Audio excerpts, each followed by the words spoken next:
apartment serving 14 people, we have more than that for staff because you have so many different shifts.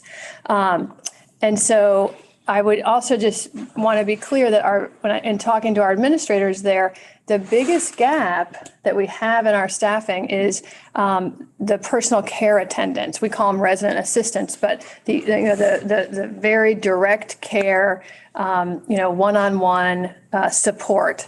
And because, as I said, it's a 24/7 operation, staff have to be there. And so we have situations where, we have a staff person that has worked 8 hours and they're supposed to get off shift and the other person hasn't shown up. Well, that person cannot leave until we've either somehow, our administrators found someone to fill in, and oftentimes they have to take double shifts. So that's something that's really not tenable in the long term. So we certainly have had issues hiring nurses as well, but because the number of nurses you need is way smaller than the personal care attendants, that currently, knock on wood, we're fully staffed for nurses right now, but we only have to have 2 nurses at these 2 facilities. The next challenge I would say is that the staff and other cost increases are just not sustainable. I think we've all, you'll hear this, we've all dealt with some pretty astronomical cost increases in the past number of years. I just wanted to give you guys some kind of meat on the bone, if you will, about what it really looks like from a provider's perspective. So we've had to rely very heavily on agency, also known as traveler staff. For nurses, when we looked back at our costs from 2016 through 2022, our nursing rates for travelers that we've had to hire have increased 200%. Just in that period of time. And then I think it's important to note that we don't just rely on agency or traveler staff for nurses. We've also had to rely on it for the personal care attendants I was talking about. And those rates have increased 40%. So we had been paying for, agency personal care attendants when we couldn't find in-house people, $26 an hour, and now we're paying $43 an hour for personal care attendants. We've also had to, of course, increase our in-house staff pay, and benefit costs are always going up. So we've increased our internal staff rates by 26%. That's for daytime rates. For those that are night shifts, it's a higher percent increase, 35% increase. And I will say that, we've really relied on state funding over the last couple of years to provide those additional wages. And we're currently continuing, we have what we call the $2 an hour hero pay that's still in place for these positions. But the state funding is going to end in June. And there's no way we can just take that back, because those people will just leave. So that has to become base pay, and we're going to have to just find that money in our operations. And that's a real challenge. And the last challenge I just wanted to mention was, there's this growing demand for this kind of housing option, the assisted living, and it's the same for res care, et cetera. But what we've had to do is actually shrink our capacity. So even though we have wait lists at both of our assisted living places of like 3 to 5 years, and 2 years ago, we actually reduced capacity to be available for assisted living by 23% because of the staffing shortages. Luckily, this was at our flagship property where we could just fill those apartments with people that were independent folks. So, we're actually still having some revenue, not the same, but just the fact that we have these kind of wait lists and we're reducing capacity just doesn't logically makes sense. And then at memory care at Allenbrook and Williston, which is specific for people with cognitive impairment, memory loss, it's only 14 apartments and we have 100 plus people on the list. And right now we're in the middle of a capital campaign, which you would normally think you'd do a capital campaign to, expand your capacity, because when you have a wait list like this, but instead we're doing a capital campaign to pay off the long-term debt. on this building to help us keep it open, just to be brutally honest, because the operations, it's a lot of debt that we had to take on. That's, not how we want to put our time into capital campaigns, but it's incredibly important. And then I just wanted to offer some solutions. So first and foremost, we have to attract good staff. We have to keep good staff. We have to stop our reliance on agency and traveler staff. So we need, first and foremost, to increase the Medicaid reimbursement rate. Cathedral Square, 90% of our residents at these assisted living communities are on Medicaid. So that's our mission, is to serve low-income people. We do it. We bring in HUD funding to provide lower rents. So we make sure the package works for some of the poorest people in our state. So we rely on Medicaid incredibly to help pay for the care. And just the chronic underfunding of Medicaid has put us in this situation where our continued operation is in question every single year. So we need to establish a rate schedule for home and community-based services, including assisted community care services, ACCS. That's the base rate that we get in assisted living and residential care for the care, and that needs to include annual inflationary increases. And there needs to be a real schedule so that we're not guessing on our budgets every year. We need to fund workforce development and training for long-term care, and there has been work done on that in the past couple of years through the funds from COVID relief. But in looking at those, there was a lot of emphasis on kind of the high, I'm not sure how to say it, like the nurses, the doctors, nurses and docs, which is fine. But as I hopefully made the case, we really rely on much more on those direct care service workers. And we really feel like there needs to be an emphasis on that in workforce development and training. So in the personal care attendants and the licensed nursing assistants. We think it's important to establish a statewide emergency staffing pool. There was one in place for a period of time during COVID. I think it helped somewhat. I know it was challenging to find the staff, but I think that having a place where all providers can reach out to and have like one-stop shop, if you will, would be hugely important. We've also thought we have a lot of students that we try to bring in to our assisted living facilities, nursing students, medical students. We think it would be great if that was just a requirement of the university system to have healthcare students complete an experience in long-term care. That's where, when they get their medical degrees, they're going to be working with older people, whether they thought they were or not. And so let's get them in the long-term care settings. Let's get them understanding how valuable that work is. And pragmatically, it helps us staff these places as well. It'd be great for there to be a statewide marketing campaign regarding careers in long-term care. That's just something that we think would be great, but we're just trying to keep our doors open. We cannot put on a marketing campaign to bring employees in. It's just not, we don't have the bandwidth.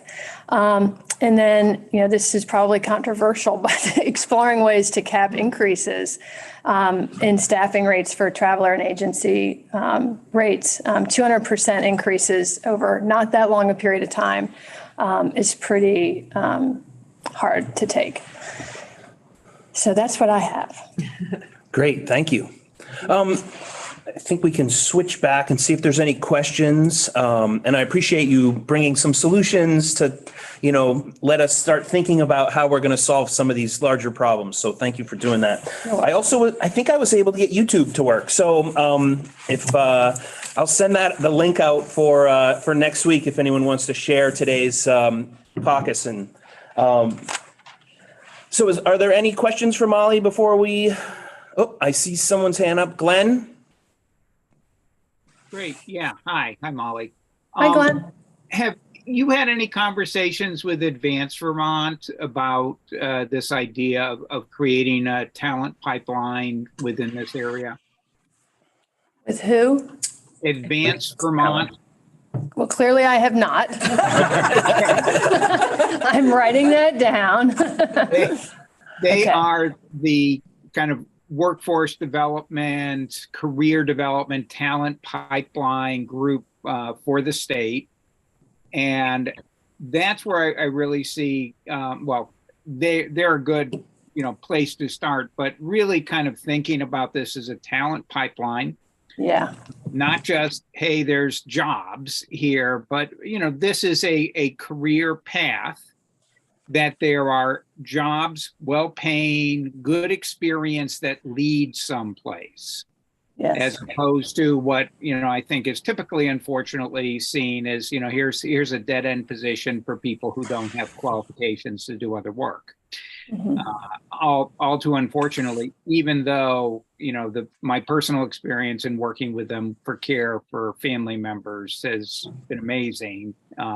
Very expensive, particularly when you pay for it privately, but, so just something to kind of think about and how you frame not just a marketing campaign, but it's a broader approach to how and why we move this need out there.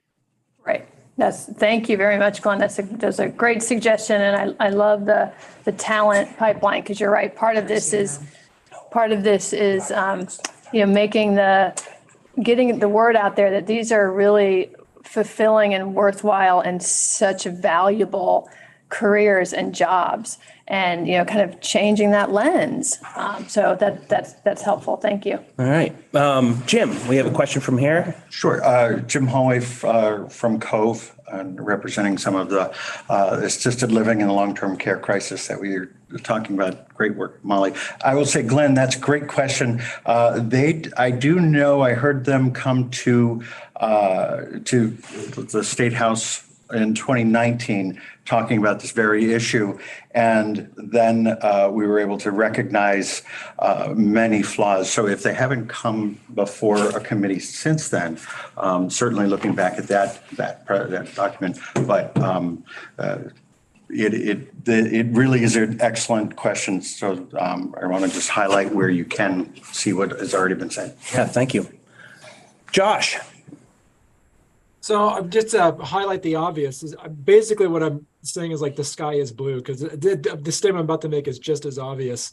It's the housing piece. Is like being in Vermont, everything is such a web that if one thing affects the other, there is a plethora of a plethora of job vacancies that are available here, but there's no housing available. And for those, if you're ever bored and you're at home, open up a Zillow app and look at house prices in Vermont. They're outrageous. Houses that usually cost like $150,000 now cost over $400,000.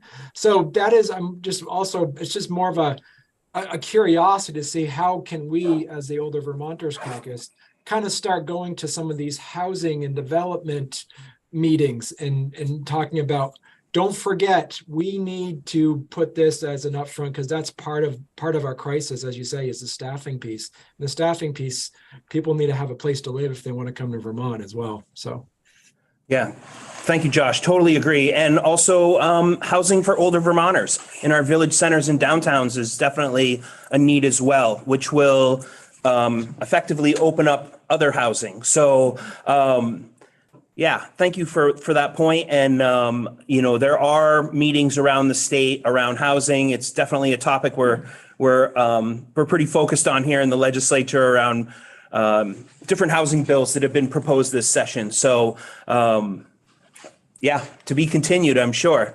Let me see if I can see. I see another question here, but Daryl, and yeah, go ahead. Yeah. I'm relatively new to Vermont. I'm almost 80 years old and I have Alzheimer's. I've also been a social activist most of my life. And I'm always scratching my head that the most progressive state in the union, and I look at Vermont as that, is struggling so much with housing. And I look at St. Johnsbury, which is where we live, been living here for several years, and they've had a housing committee for 112 years and nothing's really happening. What is it that prevents us from finding housing for people who need housing when we live in such a liberal state, in a state that's doing pretty well financially? I know that's a general question. Yeah. I'm a little fired up about it. Don't take that personally, but I do have to No worries. scratch my head, Yeah. to be honest with you. No doubt. There's so many factors that go into where we are and how we got here. So yeah, definitely housing will be, I'm sure, one of the topics that we'll be discussing here at the caucus in the coming months. So stay tuned on that one. It's definitely big questions there. So I'm sorry, may I just ask Molly how much housing has been an issue from what you've been gathering in terms of being able to staff? Is that a limiting factor? Yes, I'm glad you asked that. It has absolutely been a limiting factor. And one of the things we've done recently is we actually took one of our apartments offline at Cathedral Square Assisted Living to make it available for a staff person to live there. Because we had a person that would take the job but didn't have a place to live. And so it actually worked. It made sense for us to actually allow that staff person to live there, pay a very minimal amount of rent. And then she could work at either assisted living. And so that's something that we're starting to look at. But what that does is great. It finds a place to live for one of our staff people, but then it takes away a unit and we have that wait list. So yes, it's absolutely a concern. And we are, as I said, when I started, we're a housing developer for affordable housing as well as a provider. So we see it up close and personal all the time. And we have 1,200 people on our wait list just for our regular housing. Yikes. Yeah. okay. Thank you. This great discussion, but we have two more presenters today. So I want to move on. So right now, Mary, I believe you are up next. And are you going to share screen here? Yes. It says you disable. Oh, let me make sure. Give me a second. I'm going to find you. Maybe you're only allowed so many co-hosts. Hang on. That's okay. There you are. More. Make co-host. Okay. And excuse me, microphone over. Mr. Yes. Chairperson. Steve, yes. You don't have to make them a co-host. You can go to your security badge and permit screen sharing by participants. I believe. Got it. Did you want to move the mic over? Yep, I will. That's probably good right there. Okay. Hi, everyone. Mary, thank you, Steve. Mary Hayden here from the Vermont Association of Area Agencies on Aging. Thank you for having me today. Going to be talking about this from the perspective of the Area Agencies on Aging. And that is, I want to say up front, that is not to disparage any provider. That's not what this is about. We are all in this together. So just briefly, the Area Agencies on Aging were created back in the 1970s by Congress to support vulnerable older adults to live with dignity and independence in the community. And there are nationally 622 area agencies on aging. And in Vermont, there are five area agencies on aging covering the entire state. So we have AgeWell in the Northwest. We have Central Vermont Council on Aging. We have Northeast Kingdom Council on Aging. And we have Senior Solutions in the Southeast and Southwestern Vermont Council on Aging. Those are the five in the state.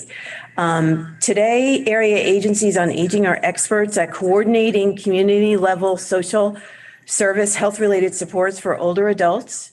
And in Vermont, our five area agencies on aging are direct providers of information, referral assistance, case management, benefits, health insurance, counseling, and family caregiver support programs.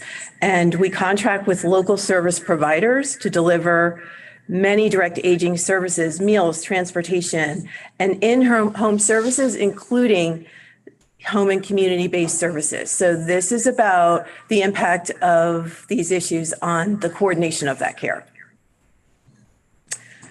So the home and community-based service system was designed for people who require nursing home level of care. And it was created as an opportunity for people to receive the care they need while living in the setting of their choice, whether that's at home or in another community setting. This was supposed to create cost savings across the long-term care system. Recently, workforce pressures, underfunding, and the lack of value placed on this workforce, something we've heard about already, is contributing to the critical shortage of workers. In addition to doctors, nurses, and other professionals, the direct care workforce provides personal care, homemaking and chore services, home health aides, nursing assistants, and much needed respite for family caregivers. This direct care workforce is what enables older Vermonters to remain at home or in another community setting of their choice.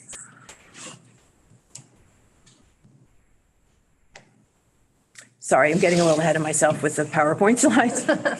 So from the AAA standpoint, the area agencies on aging are experiencing an alarming and critical impact on the system of care due to the workforce pressures you've already heard about from Molly, even after increased investments have been made into rate increases.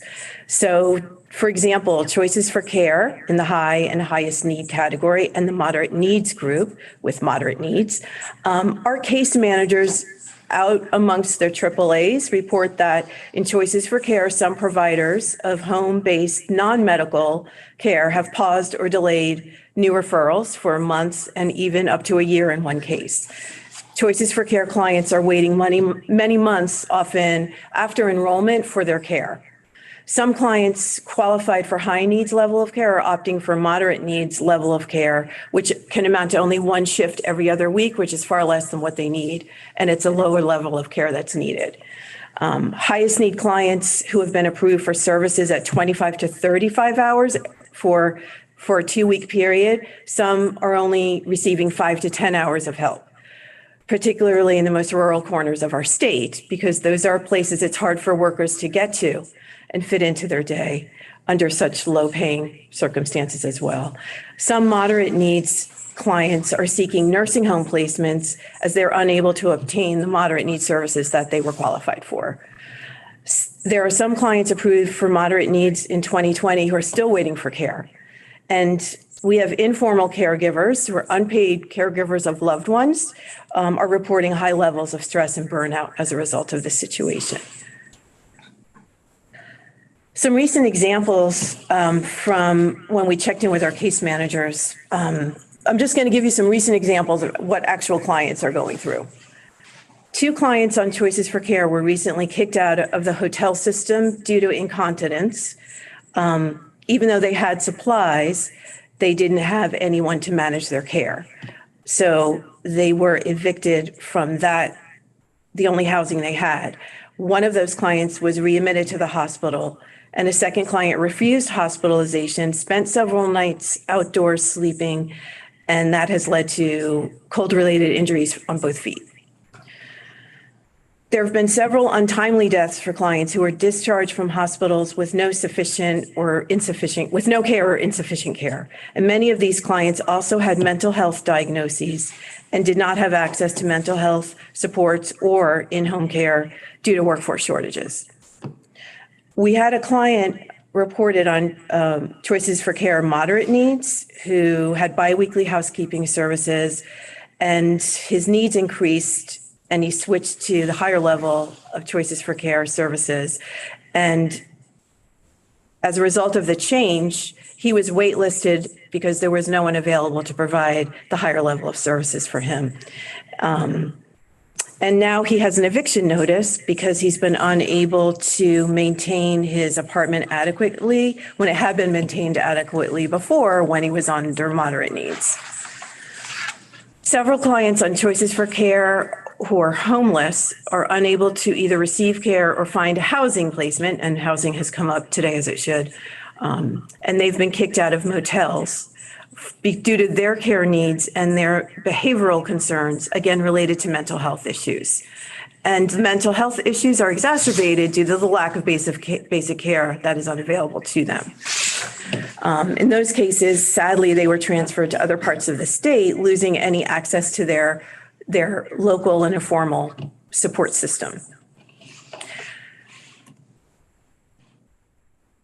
So I wanted to speak a little bit about the impact on nursing home bed shortages, because our case managers are really struggling to be able to place folks in nursing homes. It's reported there are 3,000 beds across 37 facilities, yet due to staff shortages, not all beds are open. As one of my colleagues likes to say, I think Jill Olson is on the call, no nurse, no bed is basically how that works. In addition, CMS requires medical doctor coverage, and nursing homes may have beds and may have staff, but no medical doctor also due to workforce shortage, and that prevents admissions. AAA case managers report nursing home placements are nearly impossible at this point. Patients remain in hospitals in subacute status for weeks or months, and this strains the continuum of care across systems and is costly to the state. Remember, we were supposed to save money under this scenario. Without nursing home beds, many patients are forced to suffer at home alone without assistance. This results in an increase in emergency department admissions, visits, and pressure on our case managers to find an alternative assistance that is not available. It's very hard for our case managers to perform their coordination roles effectively or efficiently under these circumstances due to the workforce issues and the impact on nursing homes. So, as Molly said, and there'll be a lot of overlap here, which is great, what can be done about all this? Obviously, funding is a major issue, and as Molly already said, we need to make a much greater investment in this workforce, and that needs to be based on annual studies of reimbursement rates, and to make sure that they're aligned with what the market calls for. And the Long-Term Care Crisis Coalition, meeting again this year as we did last year, is seeking more investment from the state during this session. A review of the hours allowable under these programs for adult day health services and other services is needed as well. Sometimes the hours are just not sufficient to provide the care.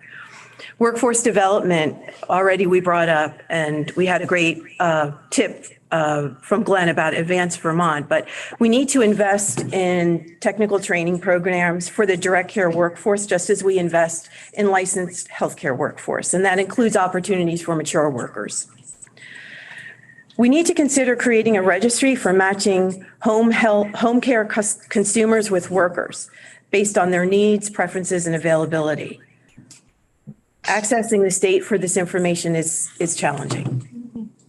Informal caregivers. Families are struggling to support their loved ones as direct care workers either leave their roles fed up with poor quality and poor pay, and we need to support informal caregivers and their loved ones by investing in this workforce, as well as providing more supports for caregivers themselves, informal caregivers themselves. And I think this may have been brought up indirectly, but training workers in Alzheimer's and dementia. This care is more specialized, and informal caregivers need to rely on direct care workers for their health and well-being. So they feel comfortable bringing workers in and they get the relief of respite. Convening critical emergency management teams together to deal with nursing home bed shortages and other shortages, as Molly already mentioned. And lastly, we need to treat this workforce equitably and communicate its value. The non-medical support workers are not always valued or treated equally with other employees. As one of our AAA executive directors put it, these workers deal with the challenges of providing personal care to clients with mobility issues, clients with cognitive issues, and they often receive no sick days, vacation time, or health care for this vital work. And I just want to reference a report that came out from the Frameworks Institute from 2021 on the public perception of care work. And this points to the need that we all have to communicate accurately and effectively about the important role of these direct care workers. The report found in the public perception of care work, one, that care work is understood to mean healthcare. That people tend to have a loose understanding of what the term care actually means. And that understanding centers only on healthcare. And when people hear the term care work, they tend to think about skilled healthcare work in hospital settings. People assume care work happens primarily in institutions and not in homes. Care work outside a hospital setting is often considered less skilled and less important. And people sometimes think of care workers as only providing critical medical support. Obviously, that's very important, but that's not the only type of care work that people need. Caring is often thought of as a character trait and not a skill.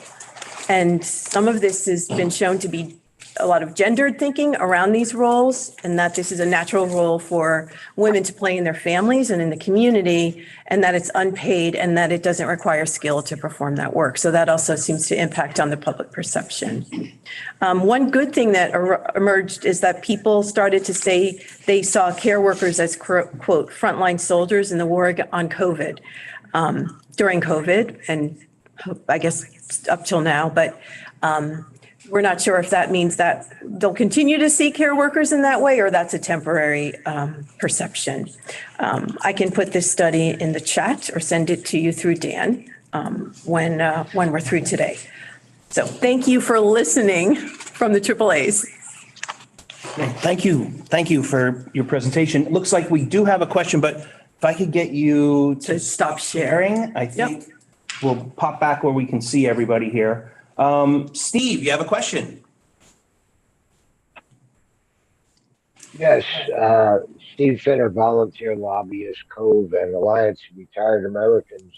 And pardon my interrupting you before, Mr. Chairperson, with the technical instructions. Oh yeah, no worries. But all these little tips, somebody needs to compile. Oh yeah, for sure. Thank you. In any way, your last speaker described a number of situations. For example, people being released from a hospital and sent home because there were no nursing home beds available. People who end up being outside in this weather, and you described injuries, but as a demographer, I know full well that as a result of what you described, older people are dying in Vermont. They're dying from neglect. They're dying from lack of treatment. And I'm hoping that somebody from the State Department of Agency will start working on counting, simple counting of people who are dying because of the situations that you described.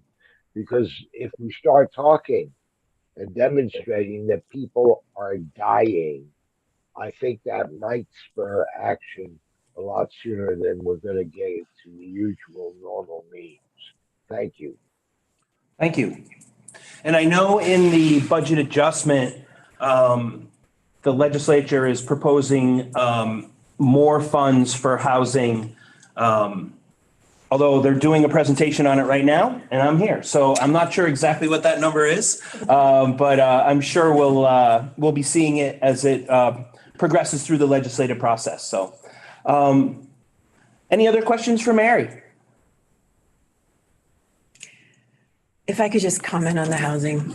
Yeah, sure. So I think on the housing, as you've all pointed out, permeates so much of this work, and older Vermonters and our advocates, we need to be at those tables and talk about housing and its impact on older Vermonters. So there are coalitions in the state that we can connect with. So that's something that just a call out to action for all of us. Great. Jim. I would just like to say thank you for recognizing it's a housing issue.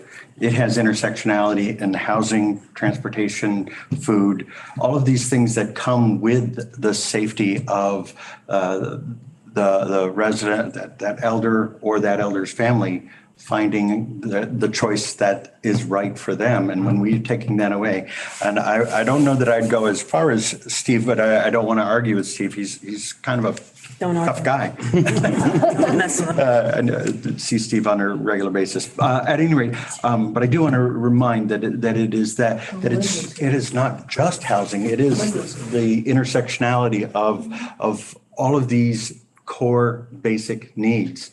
And so we really have to recognize that we really are, you can go to Newport and see, we really are putting elders out of their homes, their choices. And I've had to close down a facility, and there have been many others in the state that are either closing or will close. And it is so heart-wrenching to see these folks who have earned the right to choose where they live at the latter part of their years. And we have to say to them, you thought this was your home? Guess what? You've got to find some new place. And then, and all of the things that go with it. So while I hear 58 million up and then upwards of 100 million on the child care stuff, for which I'm also very supportive of, we cannot be short-shifting or short-changing the elder and recognize you can pull money from the sources on the intersectionality of these various elements. Great. Thank you.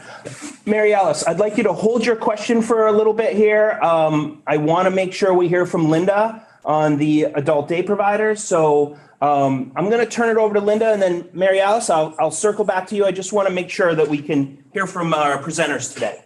But thank you. It's all yours, Linda. Thank you for being here today. Really appreciate it. Thank you for the opportunity. And I do have to say that I echo everything that Mary and Molly have said. So I'm going to cut that from my presentation. I'm the Executive Director of Bennington Project Independence and the current President of the Vermont Association of Adult Day Services. Adult Day Services provide a cost-effective, comprehensive, and compassionate alternative to traditional nursing home care. We provide effective services for older persons and younger adults with disabilities and support their family caregivers and care partners. So we serve a wide variety of people, from very independent seniors who may be struggling with social isolation or bereavement issues, to people with dealing with very delicate medical conditions who would benefit from daytime supervision and support, as well as people with cognitive impairment and other types of behavioral issues that may require a different type of sensitive approach to assisting them to remain at home. We provide a wide variety of services in adult day. People come to us during the day for care and support. We provide nursing services, wellness classes, social work support. We work very closely with the Council on Aging and the home health agencies, and a wide variety of community services.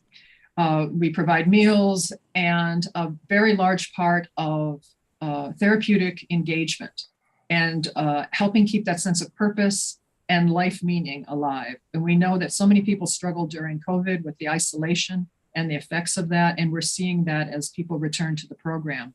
So as I said, people come to us during the day and receive care and support, and then they return to their own homes or their families' homes in the evening. So they get the best of both worlds with regards to support. So we're here to help families share the care and help Vermonters, again, with our fellow colleagues of services, to age in place with dignity and joy. During the COVID, many of you are aware that adult day programs had to close, and we were closed for about a year and a half. Most of us provided telehealth, telesupport, remote services, but we were not able to provide that in-person services. And many of our staff stepped up and became home health workers, trying to, again, support people at home. And trying to get those people back in the fold is also one of the challenges that many adult days faced with regards to reopening. So currently, we lost three programs permanently during COVID.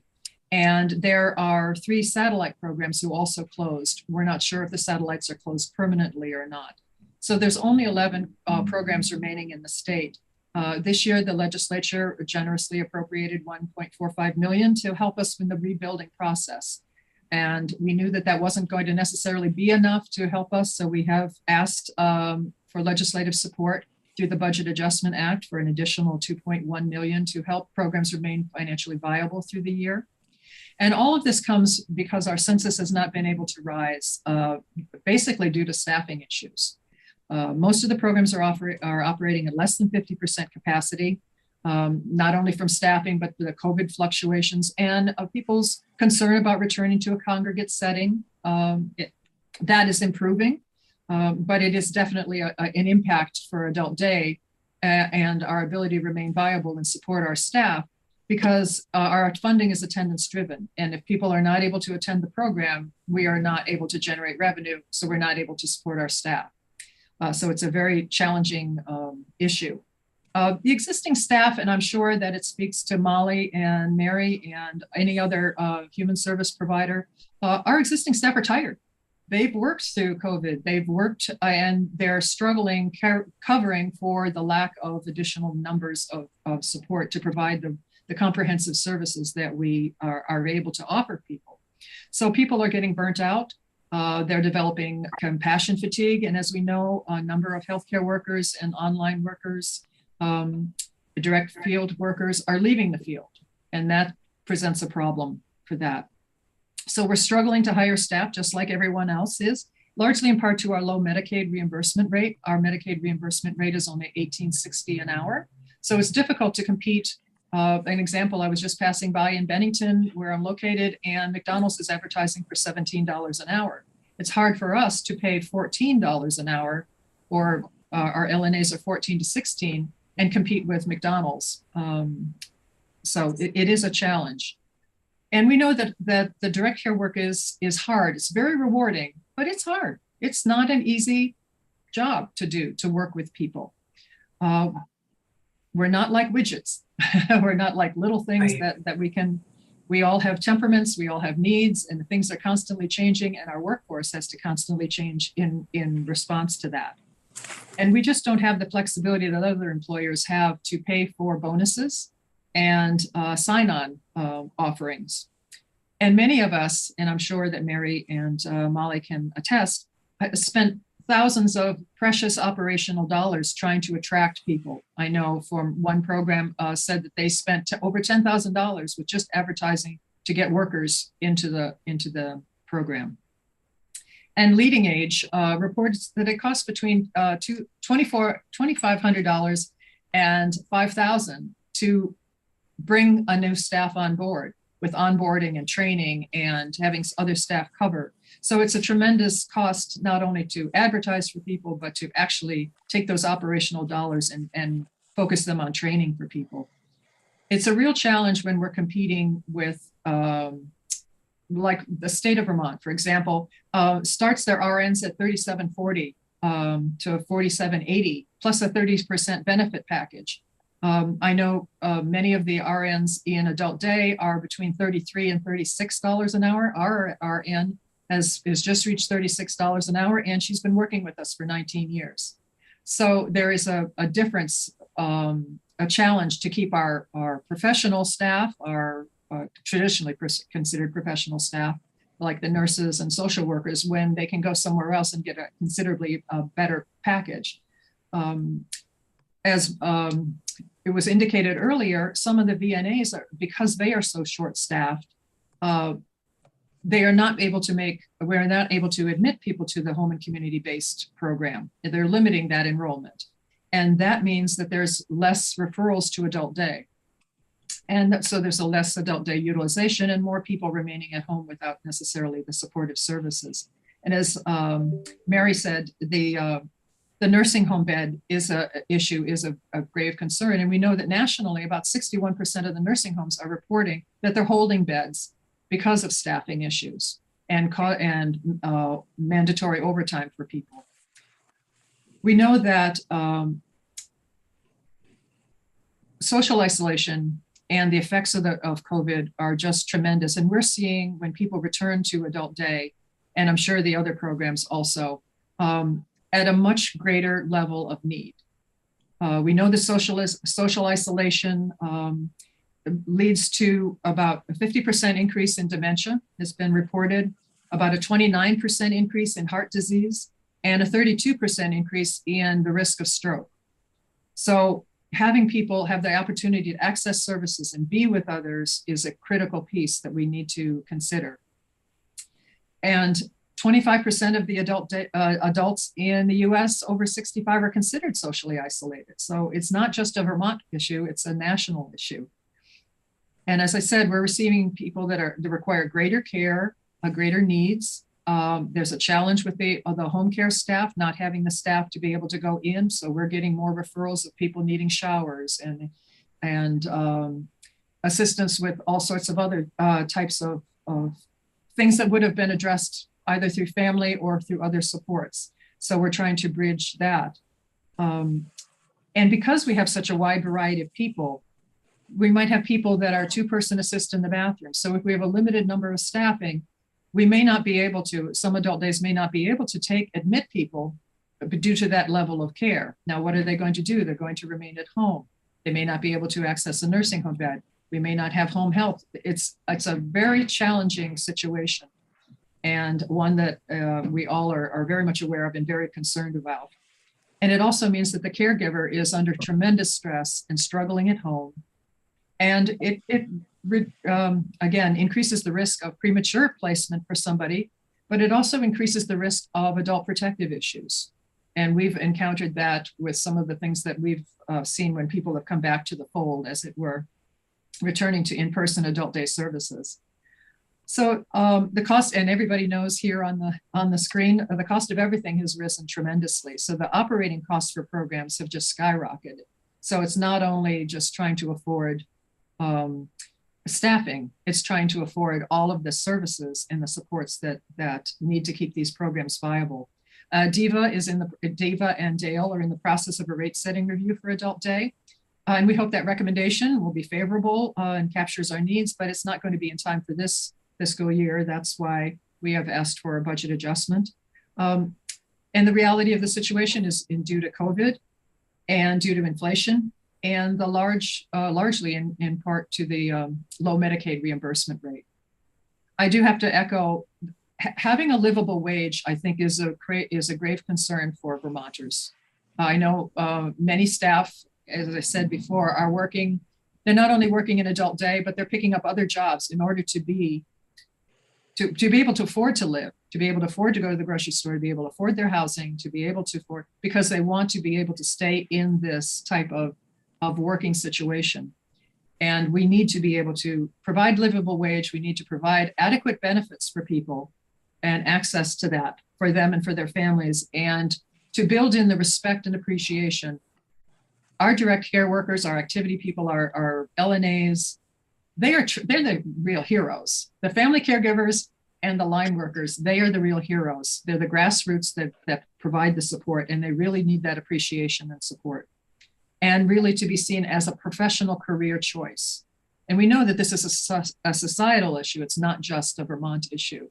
And how do we do that? That's a real challenge, but it's really necessary, because we know that the dependency ratio is increasing. There are fewer people going to be available to provide in-home care services. There are fewer people going to be providing the care that so many of us are going to need. I was shocked to hear, and I include myself as one of them, that every day 10,000 people turn 65 in the US, and that's going to continue until 2030. So there's a lot of us out there, and many of us are going to need the supports and care of the services that are provided, that spoke here today, and so many more of our community partners. And I thank you for giving us this opportunity to talk about it. I wish I had a magic wand that could solve it. I'm sure we all do, but it's a grave concern. Thank you. Yeah, thank you for your presentation, and thank you for highlighting your concerns. And you know, we definitely included some hopefully some help in the budget adjustment. So follow that through the legislative process. So so we're getting pretty low on time. Mary Alice, I'll almost let you have the last word here, and thank you. Well, thank you, and thank you for all the presenters. As a former hospital and nursing home social worker, I am now 86 years old, and as you can see, I'm in my bed. I haven't been able to get up today.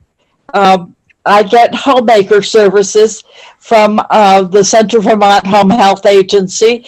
I have a homemaker once a week, but last week, it was a big snowstorm, and my worker didn't show up. So I'm really in need of services.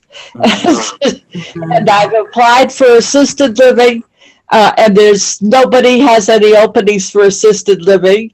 I don't have a family to come in and take care of, to do the backup.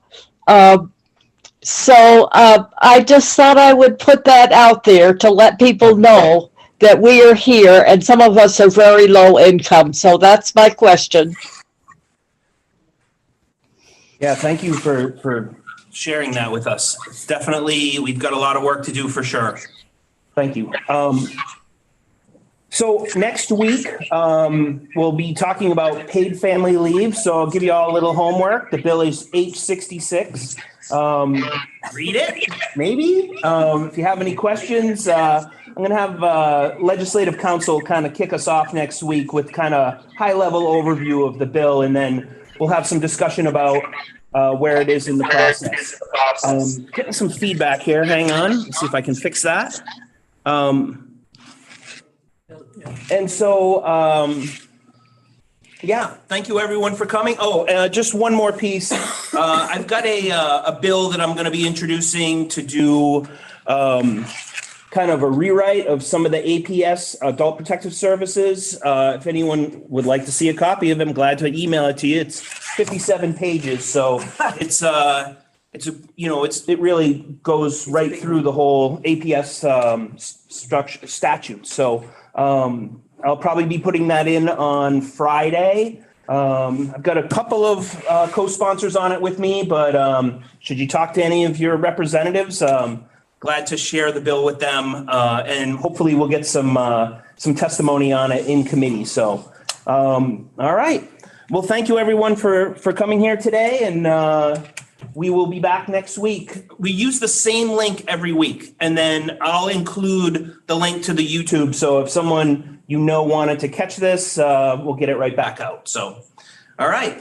Thank you, everybody. Thank you. Thanks. Thank you.